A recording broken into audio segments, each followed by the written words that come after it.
Elif'in mutfağına hoş geldiniz. Bugün sizlerle harika görseli ve lezzetiyle davet sofralarınıza çok yakışacak Özbek pilavı tarifini paylaşmak istiyorum. Kanalıma abone değilseniz yeni tariflerimden haberdar olabilmek için abone olup zil tuşuna basarak bildirimleri açmayı unutmayınız.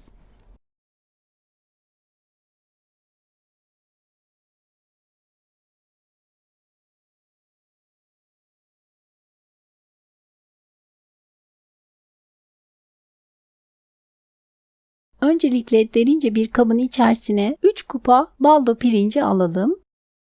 Üzerine 1 tatlı kaşığı tuz ve üzerini geçecek kadar sıcak su ekleyip yaklaşık 20 dakika kadar bu şekilde bekletelim.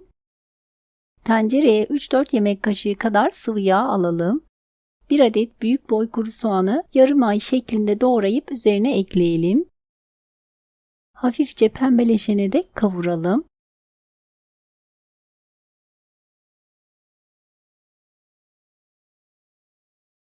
Yaklaşık 600 gram kadar ben iri parçalar halinde doğranmış antrikot kullandım.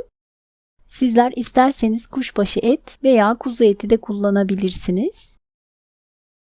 Yüksek ateşte etin rengi dönene dek kavurmaya devam edelim.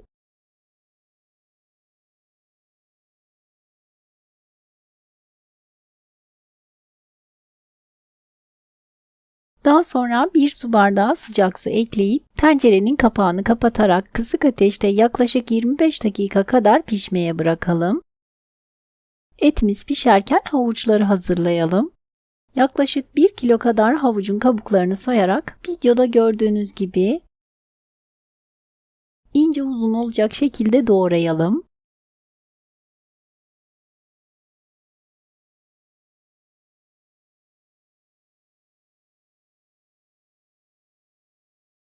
Ve tüm havuçları doğrayıp hazırladım. Ve 25 dakikadır kısık ateşte pişen etimizin üzerine doğradığımız havuçların sadece bir tanesi kadarını, yani bir kase kadarını üzerine ekleyelim. Ve karıştıralım. Yaklaşık bir kase kadar haşlanmış nohutu da üzerine ekleyelim. Ve biraz da tuz serpelim. Daha sonra doğradığımız havuçların tamamını üzerine ekleyelim.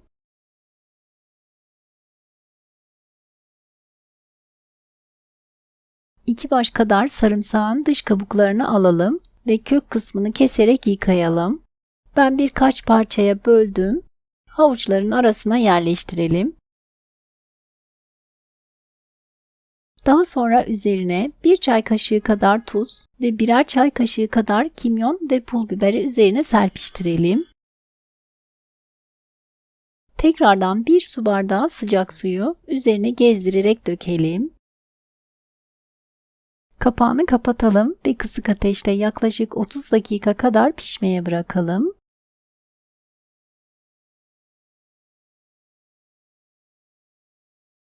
Ve gördüğünüz gibi 30 dakikanın sonunda havuçlar güzelce yumuşadı ve dibine çöktü. Bakın suyu da halen var dibinde. Daha önce ıslattığımız pirinci nişastası gidene dek iyice yıkayalım ve iyice süzdürdükten sonra üzerine ekleyelim. Pirincin üzerine 1 tatlı kaşığı kadar tuz ekleyelim.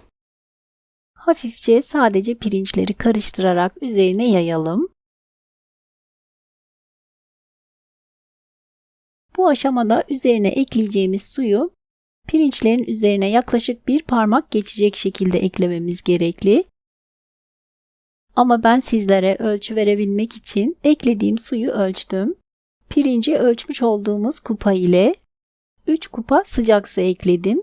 Tencerenin tabanında daha önce eti ve havucu pişirdiğimiz için bir miktar suyu olduğu için suyunu eklerken kontrollü bir şekilde ekleyin. Dediğim gibi pirinçlerin üzerine 1 parmak geçecek kadar olmalı. Daha sonra tencerenin kapağını kapatalım, kısık ateşte pişmeye bırakalım. Suyunu biraz çektikten sonra bir tahta kaşığın sapı ile videoda gördüğünüz gibi birkaç tane delik açalım üzerine. Buhar çıkışını sağlamak Ve üst kısımda kalan pirinçlerin de güzel bir şekilde pişmesi için yapıyoruz bu işlemi. Tekrardan tencerenin kapağını kapatalım ve pilavımızı pişmeye bırakalım. Pilavımız artık pişmek üzere. Üst kısımdaki pirinçlerin de güzel pişmesi için fazla alta inmeden üzerindeki pirinçleri hafifçe karıştıralım.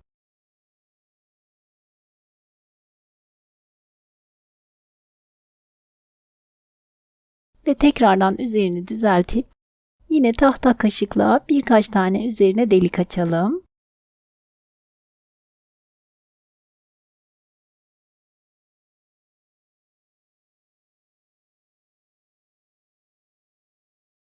Daha sonra lezzet vermesi için üzerine birkaç tane küçük parçalar halinde doğranmış tereyağı yerleştirelim. Tencerenin kapağını kapatalım. Kısık ateşte suyunu tamamen çekene dek tekrardan pişmeye bırakalım. Videoda gördüğünüz gibi tahta kaşığın sapıyla hafifçe biraz delik açarak suyunu çekip çekmediğini kontrol edelim. Benim pilavım suyunu tamamen çekti. Ocaktan alıp yaklaşık 10-15 dakika kadar dinlenmeye bırakalım. Ve dinlenen pilavımızı fazla dibe inip şeklini bozmadan hafifçe karıştıralım pirinçleri. Üzerini tekrardan düzeltip hafifçe bastıralım. Ve düz bir tabağa pilavımızı ters çevirelim. Muhteşem görseliyle Özbek pilavımız servis için hazır. Sıcak sıcak servis edelim. Videoda da gördüğünüz gibi tam kıvam, tam ölçü. Harika bir pilav oldu. Gördüğünüz gibi havuçlar ve etler lokum gibi pişti. Eminim ki bu tarifi denediğinizde sizler de çok beğeneceksiniz. Deneyecek olanlara şimdiden afiyet olsun. Videomu beğendiyseniz daha fazla kişiye ulaşması için sosyal medya hesaplarınızdan paylaşıp bana destek olabilirsiniz. Kanalıma abone değilseniz yeni tariflerimden haberdar olabilmek için abone olup zil tuşuna basarak bildirimleri açmayı unutmayınız. Beğeni ve yorumlarınızı bekliyorum. Videomu izlediğiniz için teşekkürler.